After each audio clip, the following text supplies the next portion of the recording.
रंजन जी, सरायकेला में जिस तरह ये कुल्हान टाइगर पहले वर्चस्व अपना रखते थे, लगातार यात्राओं का सिलसिला जारी है, समर्थकों का उत्साह भी दिख रहा है, प्यार भी दिख रहा है, लेकिन उनकी इस यात्रा को कौन लगाम लगा सकता है? क्या अब राहें उनकी सरायकेला को अगर खास फोकस करें तो क्या इतनी आसान वहां दिख रही है? देखिए, अगर हम सरायकेला की बात करें तो जैसा करिश्मा ने बताया कि वो जेएमएम का मजबूत गढ़ रहा है, खास करके अगर हम विधानसभा में बात करें तो। और यहाँ से 8 बार जो है, अगर 1985 से हम जोड़ रहे हैं, पिछले 40 सालों का हिसाब देखें तो 8 बार जो है यहाँ पर जेएमएम जीतने में कामयाब रहा है और बीजेपी को सिर्फ 1 बार सफलता मिली है और वो भी 2000 में। तो इससे ये पता चलता है कि जो सरायकेला है वो जेएमएम का किला है। अब चूंकि उस किला के अंदर आप नायक के तौर पर कह सकते हैं कि चंपाई सोरेन थे, क्योंकि एक बार जब 1990-91 में बाई इलेक्शन में वो उतरते हैं और उसके बाद से वो लगातार जीतते जाते हैं सिवाय 2000 के, तो वो एक मजबूत गढ़ है। तो अब जो चंपाई सोरेन का रास्ता रुक सकता है वो इससे रुक सकता है कि चूंकि वो जेएमएम का स्ट्रांग होल्ड है, तो चंपाई सोरेन तो बीजेपी में गए हैं, लेकिन जो वोटर हैं वहां पर सरायकेला में जेएमएम के, क्या वो चंपाई सोरेन के साथ बीजेपी में जाने के लिए तैयार हैं? ये एक सबसे बड़ा सवाल है। लेकिन जिस महत्वपूर्ण चीज पर मैं बात करना चाहता हूं, मैं एक आंकड़ा बताता हूं और उससे हमें बहुत सारी चीजों का पता चल जाएगा। देखिए, अगर हम लोकसभा चुनाव 2019 में जाएं तो उस वक्त सरायकेला में बीजेपी की लीड जो थी वो 62,959 वोटों की थी और 2024 में जो है वो लीड घटी है और वो 20,285 तक पहुंच गई थी, हालांकि लीड बीजेपी को ही थी। अब इसके बाद हम विधानसभा चुनावों की बात कर लें तो पिछले विधानसभा में 2019 के विधानसभा में चंपाई सोरेन जो हैं वो 15,600 वोटों के आसपास से चुनाव जीतने में कामयाब हुए थे। लेकिन इसके पहले जो आप देखेंगे कि जो वोटों का फर्क है, वहां पर 2014 में वो 1,115 वोट से जीते थे, 2009 में 3,246 वोट से, 2005 में 882 वोट से और 2000 में तो वो चुनाव हार ही गए थे। तो इससे आप अंदाजा लगा सकते हैं कि वहां एक क्लोज फाइट है। लेकिन जिस मुद्दे पर मैं ध्यान आपका आकृष्ट करना चाहता हूं कि ये जो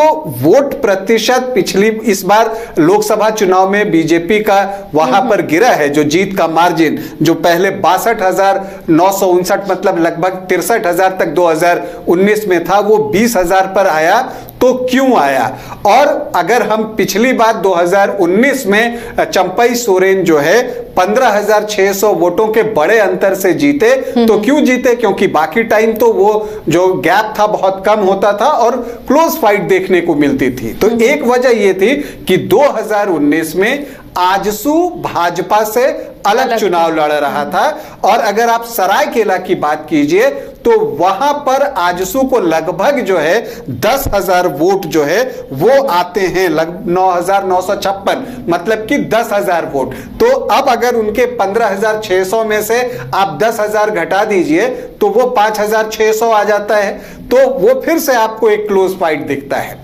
इसी तरह से 2019 का जो लोकसभा चुनाव हुआ, जहां 62,000 की लीड दिख रही थी, वो 20,000 पर आकर क्यों रुकी 2024 में? इसलिए क्योंकि 2024 में बीजेपी आजसू तो साथ में थी, लेकिन जयराम ने अपना प्रत्याशी वहां पर उतार दिया था दामोदर हांसदा के रूप में और दामोदर हांसदा सरायकेला से ही 30,000 वोट लाने में कामयाब हुए। तो ये एक बड़ा फर्क आया, तो जयराम फैक्टर की वजह से आया और वो इसलिए आता है क्योंकि जो सरायकेला विधानसभा क्षेत्र है वहां 13-14% के आसपास जो है वो महतो आबादी है, जो जयराम के नाम पर इस बार दामोदर हांसदा को वोट मिला। तो अब अगर चंपई सोरेन की गाड़ी, जीत की गाड़ी अगर सरायकेला में फंस सकती है तो वो जयराम की वजह से फंस सकती है, क्योंकि अगर महतो वोटर्स वहां ज्यादा हैं जो ट्रेडिशनली बीजेपी आजसू को वोट करते रहे हैं, जिसकी वजह से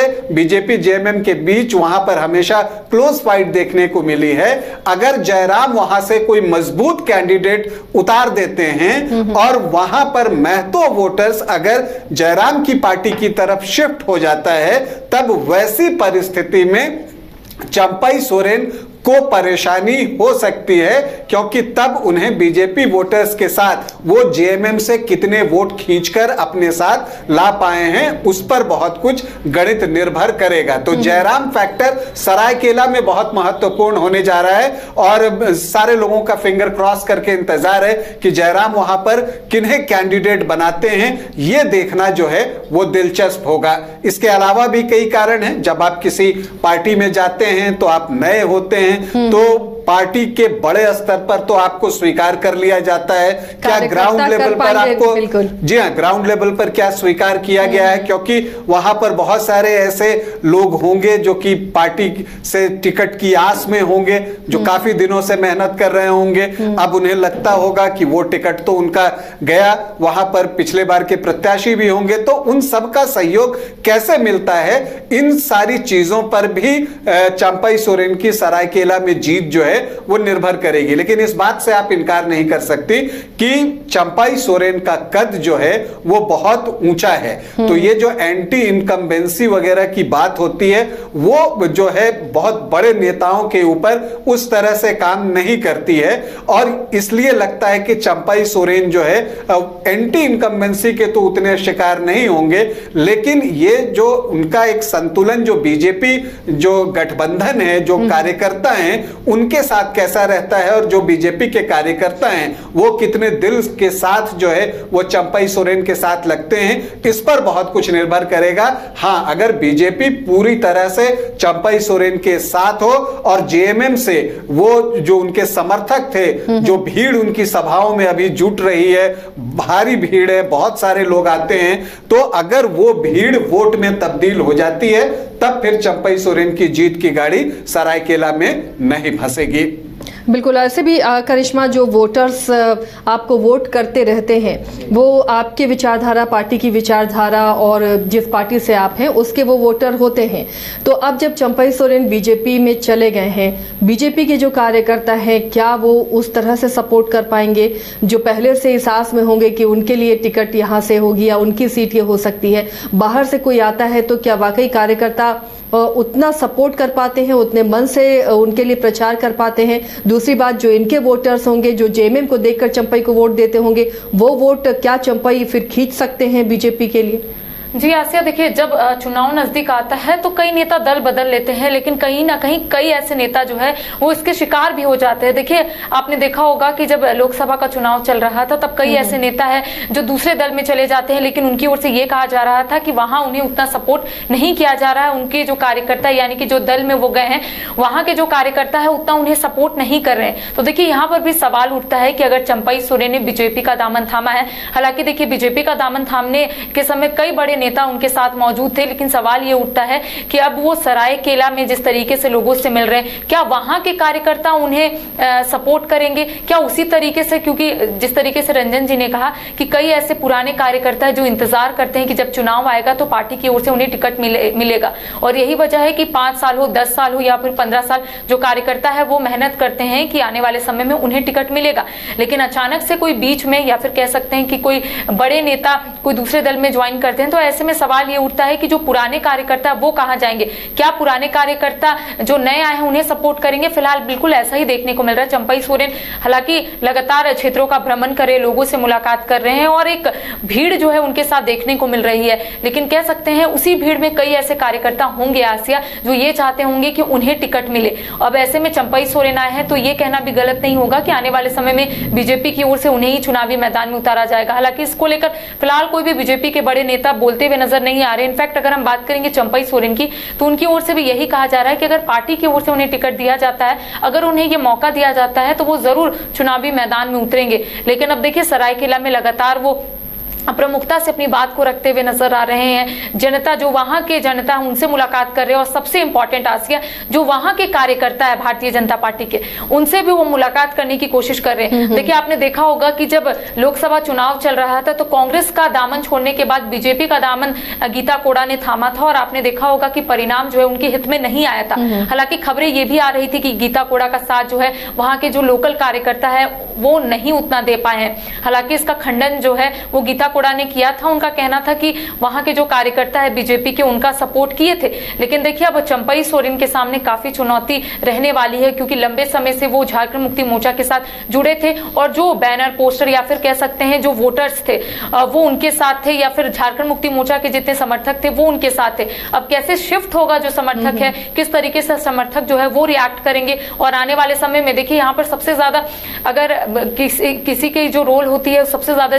इंपॉर्टेंट होती है, वो होती है समर्थक की। क्योंकि जैसे चुनाव आता है आसिया, वैसे में ये पता चलता है कि आखिर कौन किसके साथ है। तो यहाँ पर फिलहाल भीड़ तो जरूर देखने को मिल रही है, लेकिन वो वोट में कितना तब्दील होता है ये वक्त बताएगा। एक और चीज रंजन जी आपसे समझना चाहेंगे, सीटों का अपना नेचर होता है, हर विधानसभा सीट या लोकसभा सीट का। तो सरायकेला की जो सीट है, क्या वो कैंडिडेट देखकर जिताती रही है या पार्टी देखकर जिताती रही है? या अगर आप सरायकेला की सीट मुझे हमेशा से बहुत इंटरेस्टिंग लगती है, क्योंकि अगर पिछले 3-4 चुनावों का आप अध्ययन करें तो आप देखते हैं कि लोकसभा में हमेशा वहां से बीजेपी लीड करती है, लेकिन जब बात विधानसभा की आती है तो 1-2 को छोड़ दें तो चंपई सोरेन आराम से वो चुनाव निकाल कर ले जाते हैं। आराम से मतलब कि वो फाइट होती है, लेकिन वो जीत जो है वो चंपई सोरेन के नाम ही होती है। तो यहां पर ऐसा लगता है कि ये जो इतना बड़ा फर्क आ रहा है, क्योंकि लोकसभा चुनाव में मार्जिन हमेशा बड़ा रहा है,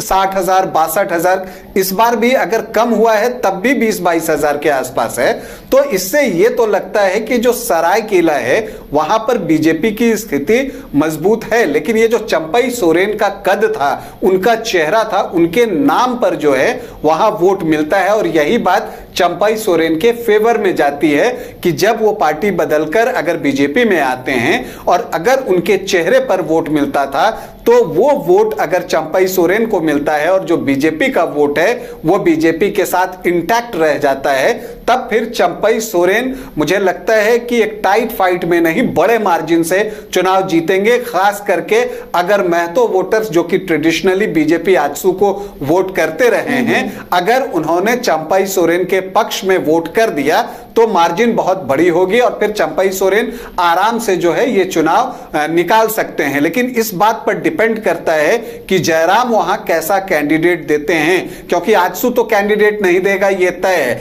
लेकिन अगर जयराम वहां पर कोई स्ट्रांग कैंडिडेट देते हैं और वहां पर कैंपेन उस तरह से करते हैं और अगर वो महतो वोटर्स में सेंधमारी कर पाने में सफल होते हैं जैसा कि उन्होंने लोकसभा चुनाव में किया है, तो जाकर जो है वो मुकाबला बहुत नजदीकी बन जाएगा और तब वहां पर एक रोमांचक मुकाबले की उम्मीद हम कर सकते हैं।